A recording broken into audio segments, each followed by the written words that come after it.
77% 77% ఇంకా ఖాళీ ఉన్నది. 77% ఇంకా మరి గోదావరి బేసిన్లో ఉండే ప్రాజెక్టులలో నీళ్లు లేవు. వాస్తవానికి ఇది ప్రాజెక్టులలో నీళ్లు లేవు. వాస్తవం ఏంటి అంటే ఇది నేను చెప్పడమో ఇంకొకరు చెప్పడమో కాదు.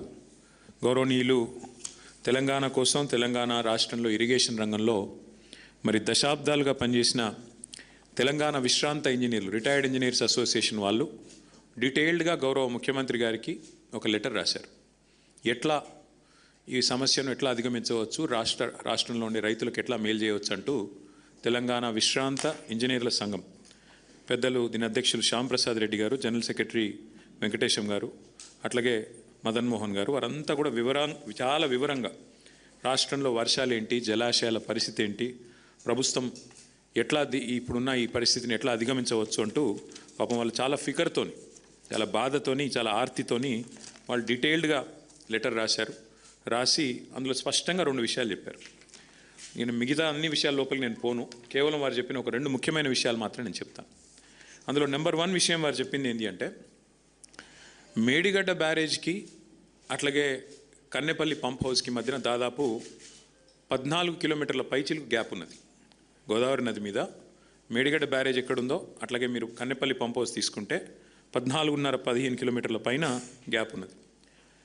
ఇక్కడ స్పష్టంగా నేను చెప్పేది ఇది నేను చెప్పడం కాదు, వాళ్ళు రిటైర్డ్ ఇంజనీర్లు కూడా చెప్తున్నది, నా మాట కాదు. రేవంత్ రెడ్డి గారు దయచేసి అర్థం చేసుకోవాలని కోరుతా ఉన్నా.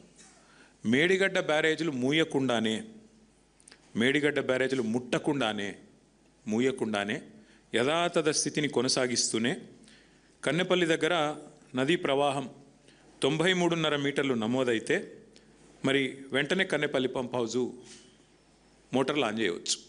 ఇది నేను చెప్తలేను, తెలంగాణ రిటైర్డ్ ఇంజనీర్స్ అసోసియేషన్ వాళ్ళు డీటెయిల్డ్గా అధ్యయనం చేసి వారు చెప్తున్న మాట.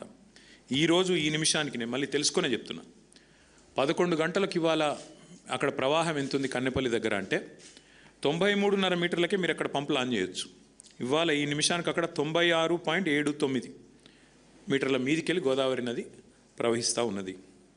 అంటే మేడిగడ్డతో సంబంధం లేకుండానే, మేడిగడ్డ బ్యారాజ్ను ఆ గేట్లను ముట్టకుండానే, దించకుండానే, కనీసం వాటి విషయంలో ఏమి చేయకుండా యాజ్ ఇట్ ఈజ్ ఉంచుతూనే మీరు బ్రహ్మాండంగా నీటిని పంపింగ్ చేయవచ్చు. దీనివల్ల ఏం జరుగుతుంది? ఇవాళ కన్నెపల్లి దగ్గర ఏదైతే ఇవాళ నదీ ప్రవాహం ఉన్నదో, మేము సిడబ్ల్యూసీ లెక్కల ఆధారంగా నేను చెప్తా ఉన్నాం. ఈ ప్రవాహం ఇప్పుడు జూలైలో ఉన్నాం, మనం జూలై 11 ఈ రోజు నుంచి అక్టోబర్ వరకు, ఎందుకంటే గత 50-60 సంవత్సరాల డేటా అధ్యయనం చేసిన తర్వాత సిడబ్ల్యూసీ రిపోర్ట్ ప్రకారం ఇక్కడ ఈ కన్నెపల్లి దగ్గర అక్టోబర్ వరకు ఇదే తీరుగా ప్రవాహం కొనసాగుతూనే ఉంటుంది. అంటే ఈ రోజు నుంచి అక్టోబర్ అంటే 100 రోజులు. ఈ 100 రోజులు అంచనా వేస్తే రోజుకు 2 టీఎంసీల lifting capacity Kannepalli pump house నుంచి కేసీఆర్ గారి నాయకత్వంలో మేము ఆ రోజు నిర్మాణం చేసినాం. అంటే రోజుకు 2 టీఎంసీలు 100 రోజులు అంటే 200 టీఎంసీలు. 200 టీఎంసీలు కనుక మనం చూసినట్టయితే total storage capacity on Godavari మొత్తం చూస్తే మీరు 418 టీఎంసీ, ఇప్పుడున్న దానిలో 94 టీఎంసీలు. అంటే ఇంకొక 100 రోజులు లిఫ్టింగ్ చేస్తే 200 టీఎంసీల నీళ్లు లిఫ్ట్ చేయొచ్చు. దాంతో ఏమవుతుంది? మిడ్ మానేర్ నిండుతుంది, లోవర్ మానేర్ నిండుతుంది, ఎస్ఆర్ఎస్పి నిండుతుంది, మల్లన్న సాగర్ నిండుతుంది, కొండపోచమ్మ సాగర్ నిండుతుంది, అనంతగిరి రిజర్వాయర్ అది నిండుతుంది, మలక్పేట్ రిజర్వాయర్ నిండుతుంది, బస్వాపూర్ రిజర్వాయర్ కూడా నిండుతుంది. మొత్తం ఈ గోదావరి బేసిన్ అంతా సస్యశ్యామలం చేసే అవకాశం ఇవాళ ఈ రాష్ట్ర ప్రభుత్వానికి ఉంది అంటూ నేను, మా మధుసూనాచారి గారో, మా ప్రశాంత్ రెడ్డి గారో, మా రాజయ్య గారో, మా రమణారెడ్డి గారో చెప్పట్లేదు, చెబుతున్నది తెలంగాణ రిటైర్డ్ ఇంజనీర్ల సంఘం. దశాబ్దాలు తెలంగాణ కోసం పరితపించిన వాళ్ళు, దశాబ్దాలు ఈ ఇరిగేషన్ రంగంలో అనుభవం ఉన్నవాళ్ళు, వాళ్ళు చెప్తున్న మాట స్పష్టంగా మీరు నీళ్లు లిఫ్ట్ చేయవచ్చు మేడిగడ్డ ముట్టకుండానని చెప్పి స్పష్టంగా చెప్తా